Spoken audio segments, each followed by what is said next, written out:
नमस्कार बंधुरा आमार चैनेले आपनादेर सबाइके स्वागत। आज आमी आपनादेर साथे शेयर करब डालेर बड़ी आलू दिए बाटा माछेर झोलेर रेसिपि। डालेर बड़ी आलू दिए बाटा माछेर झोल बानाনোর জন্য এখানে নিয়ে নিচ্ছি আমি বাটা মাছ। মাছগুলোকে পরিষ্কার করে ধুয়ে নিয়েছি। এবার নুন হলুদ মাখিয়ে 10 মিনিট রেখে দেব।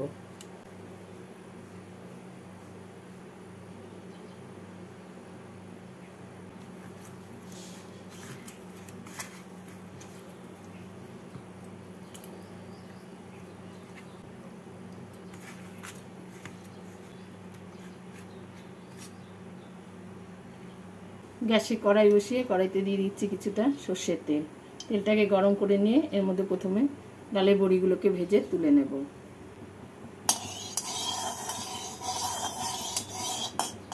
এখানে আমি নিয়েছি বিউলির ডালের বড়ি।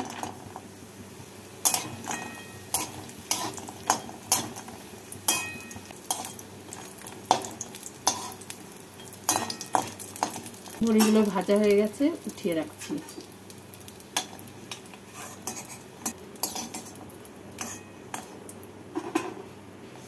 বড়িগুলোকে উঠিয়ে রেখে এর মধ্যে দিয়ে দেব আরও কিছুটা সরষের তেল। তেলটাকে গরম করে নিয়ে মাছগুলোকে ভেজে নেব।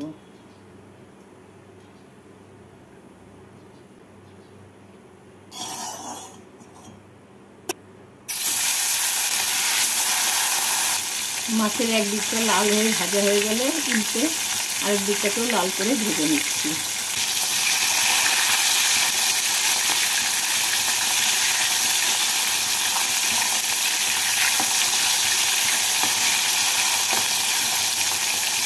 মাছ দুটো ভাজা হয়ে গেছে, এই মাছ দুটোকে তুলে নিয়ে বাকি মাছগুলোকেও একইভাবে ভেজে নেব।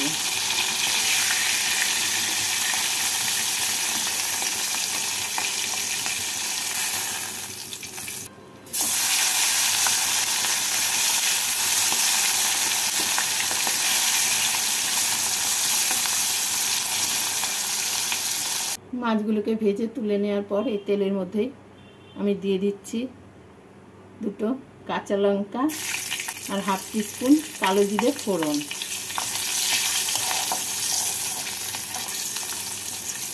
ফোড়নটা হয়ে গেছে, এবার এর মধ্যে আমি আলুগুলোকে দিয়ে আলুগুলোকে লাল করে ভেজে নেব।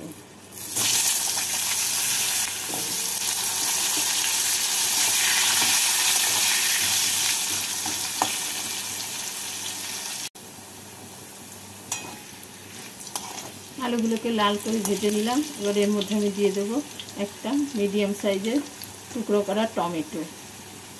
টমেটো দিয়ে টমেটোটাকে আলুর সাথে নাড়াচাড়া করে নেব।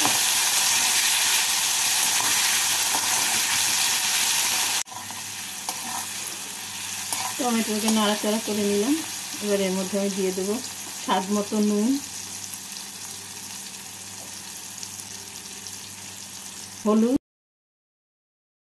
দিচ্ছি 1 টিস্পুন জিরে গুঁড়ো, 1 টিস্পুন আদা বাটা, 1 টিস্পুন কাঁচা লঙ্কা বাটা, হাফ টিস্পুন কাশ্মীরি লাল লঙ্কা গুঁড়ো। অল্প জল দিয়ে মশলাটাকে আলুর সাথে কষিয়ে নেব।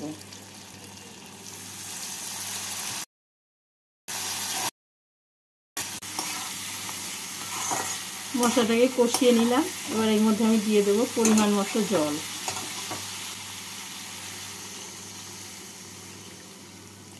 জল দিয়ে নাড়াচাড়া করে এর মধ্যে দিয়ে দেব কয়েকটা চেরা কাঁচা লঙ্কা।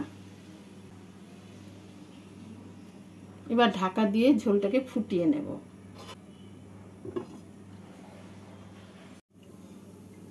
এবার ঢাকা খুলে দেখে নিচ্ছি আলুগুলো কীরকম সেদ্ধ হয়েছে। আলুগুলো সেদ্ধ হয়ে গেছে। এবার এর মধ্যে দিয়ে দেব ভেজে রাখা মাছ আর ভেজে রাখা ডালের বড়ি।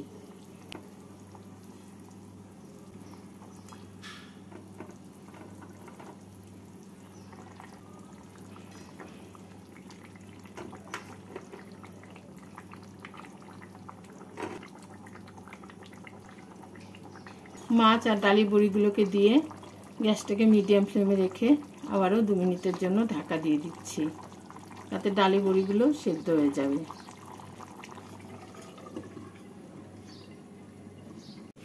রান্নাটা হয়ে গেছে।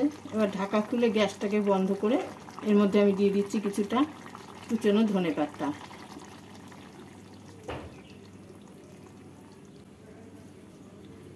কুচনো ধনেপাতা দিয়ে নাড়াচাড়া করে 1 মিনিট ঢাকা দিয়ে রেখে নামিয়ে নিলেই তৈরি হয়ে যাবে ডালের বড়ি আলু দিয়ে বাটা মাছের ঝোল।